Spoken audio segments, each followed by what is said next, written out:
Good afternoon, ladies. It was such a pity that we could not do anything in the spring this year. I'm looking so forward for you guys to come back in the fall so we can work with you guys to make this team what I know it can be.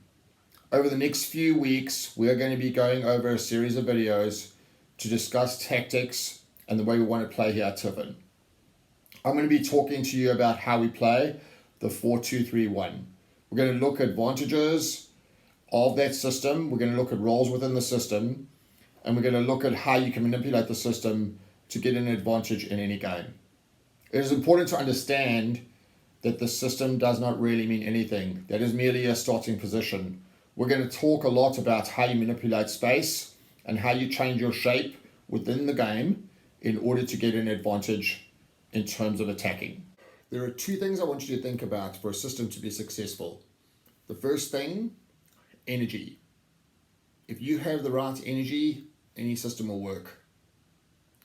Chasing the ball down, running off the ball, finding the space, pulling defenders away. The second thing I want you to think about is intellect. This is a really, really key part of the game. Players that are intellectual change the game. This intellect doesn't mean to say you have to be intellectual on the ball. It's your intellect off the ball. How you move, when you move, where you move. These are really key components to what the player on the ball can do. So we ask you that in the system, you think all the time, whether you have the ball or you don't.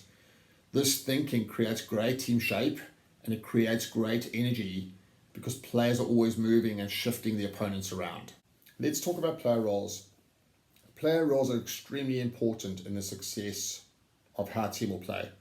Every player has to understand what is required of them in a certain position.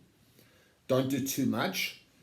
Do what is required and then bring your creativity out in the right areas. For example, if you're playing at the back, take lower risk in the areas where you need to. When you get higher up the pitch, you can take higher risk by beating players and getting down the line or penetrating through the lines with the dribble. Understand your positions when we do have the ball and when we don't have the ball. Everybody's role is so key in how a team is successful.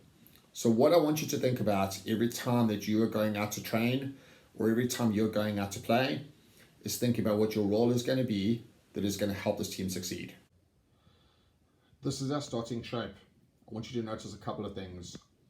First of all, we play with the sweeper, and I'll explain to you why we're going to do that in a little bit. Secondly, we sit with two holding players, our 6 and our 8, in the spaces in front of the back 4. The 3 players in the next level, 7, 10 and 11, are then in a much narrower position as we start.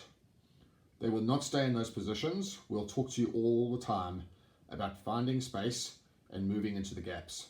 And the 9 plays as a target player that links in with any player in these spaces. These are just some basic things that you guys can think about overnight.